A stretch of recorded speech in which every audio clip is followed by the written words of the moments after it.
So hello dear student, कैसे हो आप लोग? आई होप बहुत अच्छे होंगे। अगेन हम लोग हरियाणा असिस्टेंट प्रोफेसर के क्वेश्चंस डिस्कस करने वाले हैं। हर एक क्वेश्चंस को डिटेल में देखेंगे। तो चलिए शुरू करते हैं। पहला क्वेश्चन आपके सामने है, in case of dissolutions of the partnership firm the goodwill account is transfer to. यानी जब पार्टनरशिप फॉर्म का डिसोल्यूशन होता है उस केस में गुडविल अकाउंट को ट्रांसफर किया जाता है। तो आपको ये ऑप्शन दिख रहा होगा, लेकिन इससे पहले आपको कॉन्सेप्ट पढ़ना होगा। कॉन्सेप्ट में क्या होता है कि रियलाइजेशन अकाउंट जो होती है एक नॉमिनल अकाउंट होता है, और रियलाइजेशन अकाउंट हम लोग इसलिए बनाते हैं ताकि हम अपनी बुक्स फॉर्म्स को बंद करते हैं। तो जब फॉर्म्स को बंद करेंगे तो पूरी टोटल बुक्स ऑफ अकाउंट्स को क्लोज करना पड़ता है, और बुक्स ऑफ अकाउंट क्लोज करके हम ये जानना चाहते हैं कि हमें कितना हमें प्रॉफिट हो रहा है, कितना लॉस हो रहा है, क्योंकि मैंने सारे एसेट को बेचूंगा और सारे लायबिलिटीज को पे करूंगा। इसीलिए यहाँ पे रियलाइजेशन अकाउंट बनाया जाता है। तो अब यहाँ पे जब आप एसेट को बेचोगे तो सबसे पहले उसको आप डेबिट साइड में रिकॉर्ड करोगे, उसके बाद फिर उसका रियलाइजेशन वैल्यू निकालते हो और उसको क्रेडिट साइड में रिकॉर्ड करोगे। उसी तरह लायबिलिटीज होती है तो उसको भी हम क्रेडिट साइड में रिकॉर्ड करेंगे, फिर उसका जब पेमेंट करना होगा तो डेबिट साइड में रिकॉर्ड करते हैं। ये चीज इसमें लिखा हुआ है, आप यहाँ पे देख सकते हैं। तो nature of the realisation account is nominal account होता है। Purpose of preparing a realisation account is to close the dissolve firms books of accounts and determine profit and loss. जैसा मैंने अभी बताया, तो ये कैसे होगा, realisation of assets and payments of liabilities करके। अगेन अगर मैं बात करूं तो आप क्या करोगे, ट्रांसफरिंग ऑल एसेट, सारे एसेट को ट्रांसफर करोगे, बस कैश और बैंक अकाउंट को छोड़कर। तो कैश और बैंक अकाउंट को आपको ट्रांसफर नहीं करना होगा। अगर जब आप रियलाइजेशन अकाउंट बनाओगे तो इधर डेबिट होता है, इधर क्रेडिट होता है, तो डेबिट साइड में सारे एसेट लिख दोगे इधर पे, और क्रेडिट साइड में सारे लायबिलिटीज लिख दोगे यहाँ पे बाई लायबिलिटीज, जितनी भी सारी लायबिलिटीज रहेगी। लायबिलिटीज में भी आपको ध्यान रखना है, partners loan account and partners capital account को नहीं लिखना है। ओके इसके बाद हम फिर क्या करेंगे, जो भी एसेट बेचोगे उस बेचने से जो भी पैसे आएंगे उस पैसे को वापस आप क्रेडिट साइड में लिखोगे, और जो भी लायबिलिटीज है उसको पे करना होगा तो डेबिट साइड में लिखेंगे। So debiting the accounts for the payment of liabilities and credit asset sales receipt to the accounts.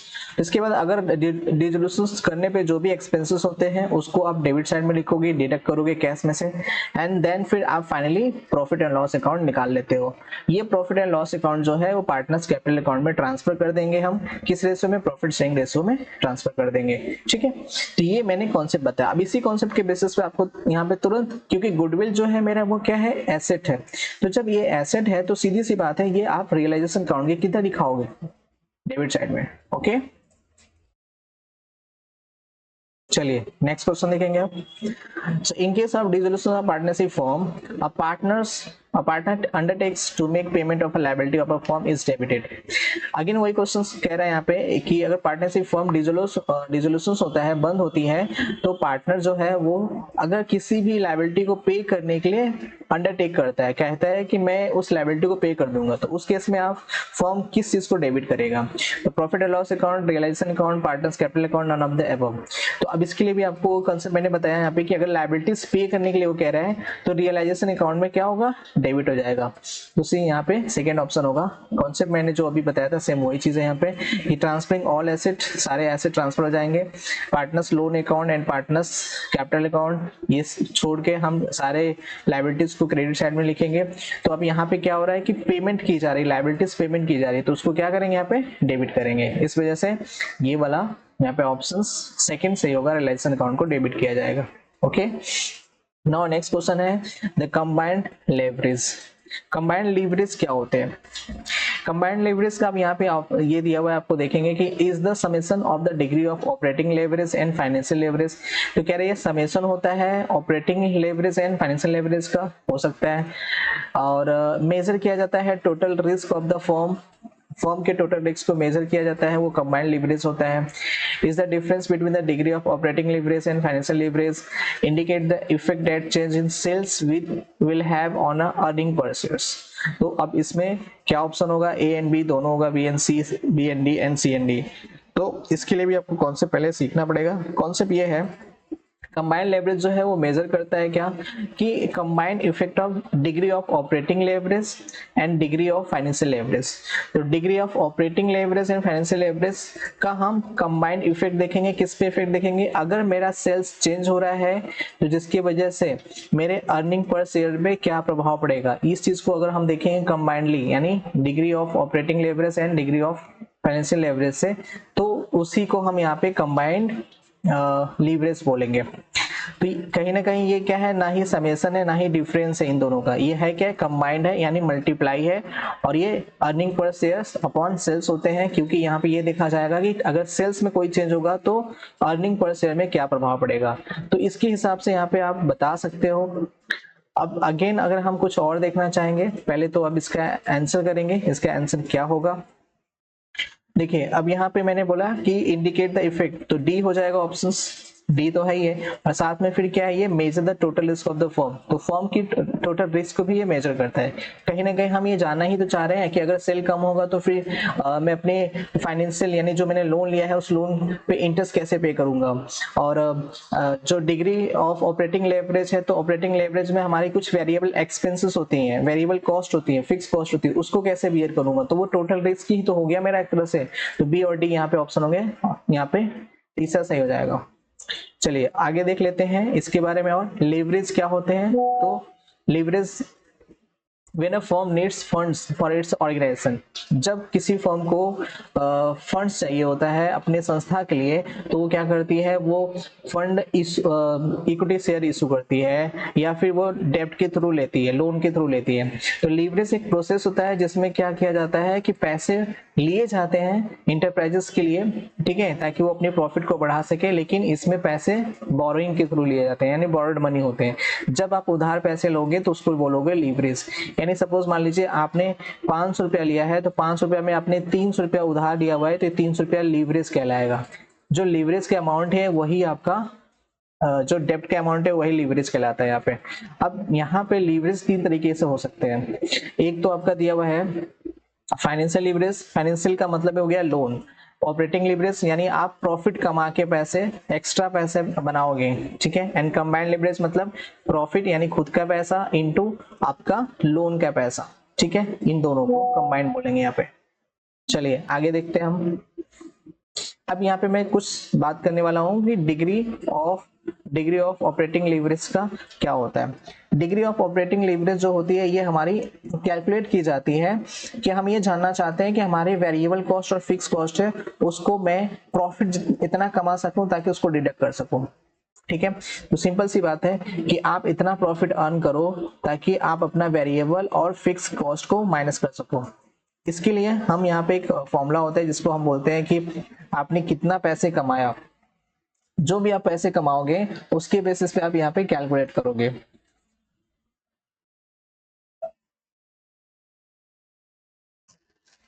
जैसे इसका एक फॉर्मूला होता है कि अगर EBT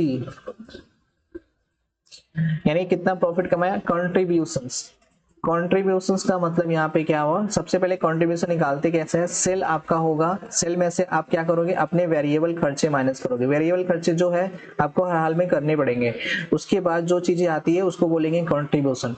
तो कॉन्ट्रीब्यूशन हो गया। कॉन्ट्रीब्यूशन में से जैसे ही आप फिक्स कॉस्ट निकाल देते हो, अपनी फिक्स्ड एक्सपेंसेस निकाल देते हो, तो फिर आता है EBIT आता है। EBIT का मतलब हो गया earning before interest and tax, यानी टैक्स और इंटरेस्ट देने के पहले का इनकम, ठीक है। तो कंट्रीब्यूशन अपॉन EBIT जो होता है ये रेशियो हमें ये बताता है कि मेरा डिग्री ऑफ ऑपरेटिंग लेवरेज कितना है, मतलब कि आपने कितना प्रॉफिट आपका है कंट्रीब्यूशन यानी वेरिएबल खर्चे करने के बाद, वेरिएबल खर्चे करने के बाद फिक्स एक्सपेंसेस करने के बाद आपके पास प्रॉफिट कितना है, उस रेशियो को यहाँ पे degree of operating leverage show करता है, ठीक है। इसके बाद अगर मैं दूसरी चीज अगर बात करूं तो इसके लिए एक और फॉर्मूला होता है जिसको आप परसेंटेज से निकाल सकते हो। तो परसेंटेज से निकालने के लिए आप DOL, तो यहाँ पे हम क्या करेंगे परसेंटेज के लिए कि आप ये देखना चाहते हो कि परसेंटेज चेंज इन EBIT अपॉन में क्या होगा, परसेंटेज चेंज इन सेल्स। इसका मतलब ये हो गया कि सेल्स में कितना चेंज करूंगा ताकि मेरा प्रॉफिट में बदलाव हो जाए। अगर आपका सेल्स बढ़ेगा तो प्रॉफिट भी बढ़ेगा, अगर आपका सेल्स घटेगा तो प्रॉफिट भी घटेगा। तो यहाँ परसेंटेज में मैं जानना चाहता हूँ, मान लीजिए अगर 1% अगर सेल इंक्रीज होगा तो मेरा कितने परसेंट ईबीआईटी बढ़ेगा, कितने परसेंट ईबीआईटी बढ़ेगा। अगर 1% सेल मेरा इंक्रीज हो रहा है तो कितने परसेंट ईबीआईटी बढ़ रहा है, इसका मतलब यही है। तो डिग्री ऑफ ऑपरेटिंग लेवरेज में यही हम जानना चाहते हैं कि अगर मैं परसेंट सेल में हमारा कितने परसेंट चेंज होगा, यानी बढ़ेगा या घटेगा, तो उस हिसाब से मेरे ईबीआईटी में चेंज होंगे। ओके, दूसरी बात अगर मैं बात करूं तो आपका DFL यानी डिग्री ऑफ फाइनेंशियल लेवरेज होता है। तो फाइनेंशियल लेवरेज का मतलब ये हो गया लोन। अब अगर आप लोन लोगे तो लोन पे आपको इंटरेस्ट पे करने पड़ेंगे, इंटरेस्ट पे करने पड़ेंगे, तो आपको उसके लिए भी आपको ये डिटरमाइन करना पड़ेगा कि मैं इनकम कितना अर्न करूं। तो इसके लिए भी DFL निकालने के लिए भी फॉर्मूला होगा परसेंटेज चेंज इन EBT। EBT का मतलब हो गया अर्निंग बिफोर टैक्स, टैक्स देने से पहले की इनकम, यानी इंटरेस्ट इसमें आप माइनस कर चुके हो। फिर परसेंटेज चेंज इन आपकी earning before interest and tax, ठीक है, earning before interest and tax. अब ये जो earning before interest and tax है, इसका मतलब आपने टैक्स नहीं पे किया है, इंटरेस्ट नहीं पे किया है, और इसके बाद ऊपर जो है आपने इंटरेस्ट पे कर दिया लेकिन टैक्स नहीं पे किया है। तो ये जो रेशियो है, इस रेशियो को हम बोलेंगे DFL, ठीक है। तो इसका मतलब हो गया कि अगर मेरा profit earning before interest and tax अगर 1% इंक्रीज होता है तो कितने परसेंट इंक्रीज होगा अर्निंग बिफोर टैक्स में, ये चीज मैं जानना चाहता हूँ। इसके लिए DFL निकालते हैं, ठीक है। इसके बाद इसका दूसरा भी फॉर्मूला आप लगा सकते हो। दूसरा फॉर्मूला जो होता है, नॉर्मल सी बात है, इसका रिवर्स कर दोगे। ये तो परसेंटेज के लिए हो गया। अगर हमें रेशियो में जाना चाहूंगा तो आप EBT अपॉन EBIT करोगे, EBT अपॉन EBIT करोगे। ओके, सो ये चीजें आपको याद होनी चाहिए। डायरेक्ट क्वेश्चन इस पे पूछता है, इक्वेशन डायरेक्ट आ भी जाते हैं। चलिए और भी देख लेते हैं। सो फाइनेंशियल लेवरेज मैंने बताया, ये फाइनेंशियल लेवरेज का मतलब ये है कि अमाउंट ऑफ डेब्ट, यानी आपके इन्वेस्टमेंट में कितना लोन है वो जानना चाहते हो आप। और ये कंपनी के लिए सेंसिटिव होता है क्योंकि इसकी वजह से अर्निंग पर शेयर्स पे प्रभाव पड़ता है, और जिसकी वजह से जो कंपनी की ऑपरेटिंग इनकम है वो चेंज हो जाती है। तो ये चीजें आपको ध्यान रखना पड़ेगा कि अगर मैं ज्यादा लोन लूंगा तो फिर मेरी ऑपरेटिंग इनकम चेंज होगी, अगर मैं कम लूंगा तो ऑपरेटिंग इनकम चेंज होगी। अर्निंग पर शेयर्स मेरे इंक्रीज होंगे डिक्रीज होंगे, डिपेंड करता है फाइनेंशियल लेवरेज से। क्योंकि सबसे पहले आपको क्या करना पड़ेगा, आपको अपने इंटरेस्ट पे करने पड़ेंगे, उसके बाद ही आप अपने इक्विटी शेयर होल्डर्स को डिविडेंड पे करोगे। सेम उसी तरह ऑपरेटिंग लेवरेज है। तो ऑपरेटिंग लेवरेज में ये बोला गया है कि fix operating cost and variable cost को आपको क्या करना पड़ेगा, माइनस करने पड़ेंगे। तो ऑपरेटिंग लेवरेज ये कंसीडर करता है कि मेरे वेरिएबल खर्चे कितने हैं, ऑपरेटिंग कॉस्ट कितनी है, वेरिएबल कॉस्ट कितनी है, जो भी प्रोडक्शन या सर्विसेज में डिलीवर कर रहा हूँ। इसके लिए उसने बोला है कि आप क्या करोगे, कंपनी की इतनी एबिलिटी होनी चाहिए ताकि वो जनरेट कर सके प्रॉफिट, इतना प्रॉफिट कमा सके ताकि वो अपनी वेरिएबल खर्चे और वेरिएबल फिक्स ऑपरेटिंग कॉस्ट को वो डिटरमाइन कर सके और उसको डिडक्ट कर सके। So how sales activity affect profitability, इसलिए आपको सेल्स को भी डिटरमाइन करना पड़ेगा। अगर आप सेल कर रहे हो तो सेल के बेसिस पे ही आप डिसाइड कर लोगे कि मेरी वेरिएबल खर्चेस बियर हो पाएंगे कि नहीं हो पाएंगे। इसके लिए आप ऑपरेटिंग लीवरेज निकालते हो। अगेन यहाँ पे है कंबाइंड लीवरेज। कंबाइंड लीवरेज क्या है, इन दोनों का कंबाइंड है।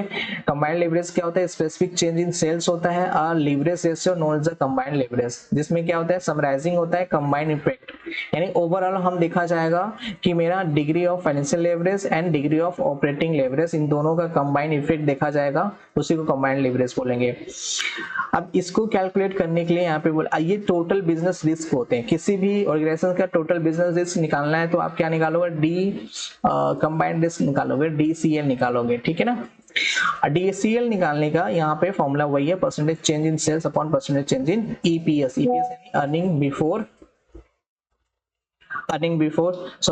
अर्निंग पर शेयर्स, ठीक है। और इसी को आप यहाँ पे DOL degree of operating leverage into degree of financial leverage बराबर क्या हो जाएंगे, बराबर हो जाएंगे डिग्री ऑफ कंबाइंड लेवरेज, ठीक है। ये रिलेशनशिप बनता है, डायरेक्ट इससे भी क्वेश्चंस आ जाते हैं। चलिए, आई होप समझ में आया होगा। नेक्स्ट क्वेश्चन है आपका, the value of rent free accommodations where the population exceeds 25 lakhs and accommodation is owned by the employer। so यहाँ पे क्वेश्चन पूछ रहे हैं कि अगर ये इनकम टैक्स का सवाल है।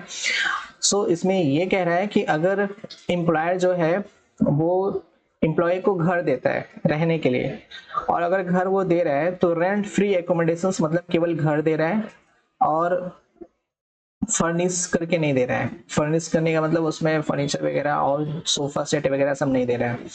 तो उस केस में बोला गया है यहाँ पे कितने % टैक्सेबल वैल्यू लेंगे। तो अगर 25 लाख से ज्यादा है तो देखिए इसके लिए आपको प्रोविजंस पहले देखने पड़ेंगे। प्रोविजंस में क्या है यहाँ पे कि अगर value of rent free accommodation निकालना है तो इनकम टैक्स रूल के अनुसार आपको ये एम्प्लॉयर जो कोई भी सिटी डिसाइड करता है तो सिटी में हम देखा जाएगा पॉपुलेशन। अगर उस सिटी में पॉपुलेशन 25 लाख से ज्यादा है और ये 25 लाख जो है किस सेंसस पे देखा जाएगा, 2001 के सेंसस पे देखा जाएगा, तो आरईवीए जो कैलकुलेट किया जाएगा 7.5% ऑफ द सैलरी कैलकुलेट की जाएगी। ठीक है, तो ये जो वैल्यूएशंस है ये अप्लाई होगा तभी जब एकोमोडेशन जो है वो किसका रहेगा, एम्प्लॉय का रहेगा, मतलब घर जो केवल एम्प्लॉय का रहेगा। अगर घर का एम्प्लॉय का रहेगा तो फिर उस केस में क्या होगा, यहाँ पे एम्प्लॉयर अगर कोई घर देता है एम्प्लॉय को तो और उस सिटी में 25 लाख से ज्यादा लोग रहते हैं तो वहां पे एम्प्लॉय का सैलरी का 7.5% आरपीएफ हो जाएगा। आरपीएफ मतलब रेंट फ्री एकोमोडेशन वैल्यू ले लेंगे। ओके, अब सैलरी में क्या चीज शामिल किया जाएगा, सैलरी में एम्प्लॉय का बेसिक सैलरी, एम्प्लॉय का DNS allowance if it forms part of the retirement benefits, bonus लेंगे, कमीशंस लेंगे ना, अदर टैक्सेबल अलाउंसेस ले लेंगे। लेकिन क्या चीज शामिल नहीं किया जाएगा, एम्प्लॉयर कंट्रीब्यूशंस टू पीएफ शामिल नहीं किया जाएगा, अलाउंस एग्जम्प्ट जो है वो नहीं शामिल किया जाएगा और सेक्शन 10 वाली जितनी सारी चीजें हैं उसको शामिल नहीं किया जाएगा। अगेन यहाँ पे देखेंगे कि जो भी पॉपुलेशन की क्राइटेरिया बनाई गई है ये आपका एक थोड़ा सा प्रोविजन आपको याद रखना होना चाहिए। अगर आपका शहर में जो पॉपुलेशन है वो 25 लाख या उससे ज्यादा है तो 7.5% ऑफ सैलरी लेंगे। अगर 10 लाख से 25 लाख के बीच में है यानी 25 लाख से कम है तो 10% ऑफ सैलरी लेंगे। अगर 10 लाख से कम है तो 15% ऑफ सैलरी लेंगे। पहले ये क्राइटेरिया उल्टा था, यानी पहले यहाँ पे 15% था, 7.5% यहाँ पे था, अब ये चेंज हो चुका है, अमेंडमेंट हो चुका है, बदल चुका है। RFA when accommodation is leased by employ, अगर रेंट फ्री एकोमोडेशन दिया जा रहा है और वहां पे ये एम्प्लॉय का खुद का नहीं है, एम्प्लॉयर इसको लीज पे लाके दे रहा है एम्प्लॉय को, तो उस केस में क्या होगा, valuation is actual lease rent, यानी जितना एक्चुअल लीज रेंट पेड किया है वो, या फिर 15% आप सैलरी लेंगे, दोनों में से जो कम है उस वैल्यू को हमें लेना पड़ेगा। ओके, एग्जाम्पशंस यहाँ पे क्या होगा, एग्जाम्पशंस की बात करूँ तो एकोमोडेशन अगर प्रोवाइड की जा रही है रिमोट एरिया में या माइनिंग साइट पे तो ये जनरली टैक्सेशन से एग्जम्प्ट होते हैं, यानी वहाँ पे टैक्स नहीं लगाए जाएंगे। गवर्नमेंट एम्प्लॉयज है तो उस केस में गवर्नमेंट प्रोवाइड करेगा एकोमोडेशन, वो भी टैक्स होगा लेकिन गवर्नमेंट के प्रेस्क्राइब रूल्स के अनुसार। ठीक है, तो अब इसके अनुसार यहाँ पे क्या आंसर सही होगा, अगर 25 लाख से ज्यादा है मैंने बोला तो accommodation is own by employer, दो कंडीशन है, 25 लाख से ज्यादा है और दूसरा यहाँ पे एम्प्लॉयर का घर है, यानी एम्प्लॉयर का खुद का बिल्डिंग है और एम्प्लॉयर खुद अपनी बिल्डिंग नहीं दे रहा है तो उस केस में यहाँ पे 7.5% ऑफ सैलरी लेंगे। ठीक है, याद रखेंगे इसको। नेक्स्ट क्वेश्चन है which of the following is the basic objective of World bank.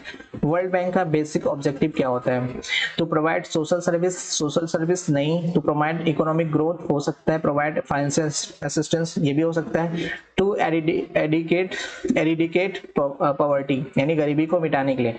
ठीक है, तो अब इसके लिए क्या किया जाएगा, पहले आपको प्रोविजंस पढ़ने पड़ेंगे थोड़ा।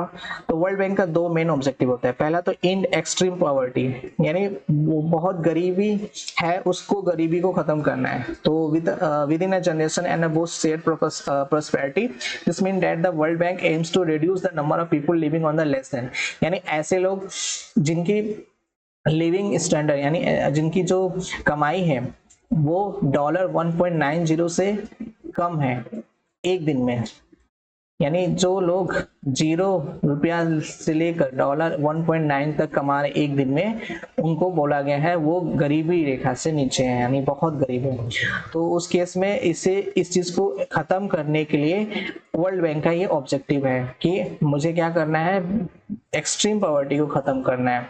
इसको मेजर करने के लिए इसने बताया है कि अगर किसी भी कंट्री में या कहीं के लोग जो कमाई कर रहे हैं वो 1.90 पर डे के हिसाब से कर रहे हैं, उससे कम कर रहे हैं, तो वहां पे ये फैसिलिटी प्रोवाइड करेगा, वर्ल्ड बैंक उसको हेल्प करेगा। तो दूसरा चीज यहाँ पे क्या है कि अगर ये चीजें जो है अब धीरे धीरे क्या हो रही है, बढ़ रही है, increase the income of the poorest 40% of the population, यानी पॉपुलेशन का 40% जो अगर है गरीब लोग हैं, यानी किसी भी कंट्री के पॉपुलेशन का 40% लोग जो है बहुत पुअरेस्ट है, तो उस कंट्री को वर्ल्ड बैंक हेल्प करेगा। और जिसकी वजह से यहाँ पे बोला गया each country bye at least 4% per year, जो कि ये हर साल क्या हो रहा है, 4% बढ़ते जा रहे हैं हर साल। अब यहाँ पे दूसरा ऑब्जेक्टिव ये बोला गया कि सस्टेनेबल डेवलपमेंट को प्रमोट करना है। सस्टेनेबल डेवलपमेंट का मतलब ये हो गया है कि वर्ल्ड बैंक जो है उसका एम होता है कि कंट्रीज जो भी इकोनॉमिक ग्रोथ कर रही हैं इन्वायरमेंटली या सोशली, उसको हमारे साथ बनाए रखना है, ठीक है, हमेशा वो कंसिस्टेंट ग्रोथ करते जाए। ऐसा नहीं हो कि एक साल उसने ग्रोथ किया दूसरे साल धड़ाम नीचे आ गया, ऐसा नहीं करना है, आपको उसी लाइन पे चलते रहना है और हमेशा कोशिश करना है कि आगे बढ़ते रहे। दिस इंक्लूड्स, इसके लिए एड्रेसिंग इश्यूज, जैसे बहुत सारे इश्यूज होती है, इस इश्यूज को झेलने के लिए भी वर्ल्ड बैंक यहाँ पे प्रमोट करती है कि आप क्लाइमेट चेंज को ध्यान में रखो, वाटर स्कार्सिटी से की प्रॉब्लम्स को सॉल्व करना है, पॉवर्टी को सॉल्व करना है, इन सब को सॉल्व करने के लिए वर्ल्ड बैंक यहाँ पे सपोर्ट करती है। साथ में यहाँ पे और भी बताया गया है कि इसके अलावा in order to achieve this objectives, इस ऑब्जेक्टिव को अचीव करने के लिए वर्ल्ड बैंक प्रोवाइड्स करती है वैरायटी ऑफ सर्विसेज, अलग अलग सर्विसेज प्रोवाइड करती है मेंबर्स कंट्री को, जैसे उसके वो लोन एंड ग्रांट्स देगी, है ना, जो भी मेंबर कंट्रीज है, टेक्निकल असिस्टेंस देगी उसे, और नॉलेज शेयरिंग भी करेगी। तो अब लोन एंड ग्रांट्स में क्या होगा कि वर्ल्ड बैंक उससे फाइनेंशियल असिस्टेंस प्रोवाइड करती है उस कंट्री को, ताकि वो अपनी डेवलपमेंट प्रोजेक्ट्स को अच्छे से बना सके, ठीक है, जो भी पैसे चाहिए तो वर्ल्ड बैंक से ले लेता है। टेक्निकल असिस्टेंस में क्या होगा कि वर्ल्ड बैंक उसे टेक्निकल एक्सपर्टाइज प्रोवाइड करेगी उस कंट्री को, ताकि वो डेवलपमेंट कर सकेगा और अपने प्लान्स को और अच्छा बना सकता है। Knowledge sharing, world bank shares करेगा नॉलेज एक्सपीरियंस उस कंट्री को, ताकि वो सीख सके और कि कैसे जो कुछ कंट्री है वो सक्सेस कैसे हुए और वो फेलियर से कैसे बाहर आए, ठीक है। तो ये सब चीजें जो है ये वर्ल्ड बैंक हेल्प करती है केवल, लेकिन उसको हेल्प करेगी जो बहुत ही एक्सट्रीम पॉवर्टी कंट्री है। आई होप आपको समझ में आया होगा। तो अब इसमें देखिए आंसर क्या बनेगा, विच of the following is the basic objective of the World bank. तो सबसे पहला ऑब्जेक्टिव तो ये हो गया, एरेडिकेट पॉवर्टी, ठीक है, तो गरीबी को खत्म करना वर्ल्ड बैंक का बेसिक ऑब्जेक्टिव होता है। चलिए, तो मैंने ये 5 क्वेश्चंस बताए, आई होप ये 5 क्वेश्चंस आपको कई क्वेश्चंस तैयार हो जाएंगे। सो प्लीज आप इसको ठीक से पढ़िए और सपोर्ट करिए। Thank you very much.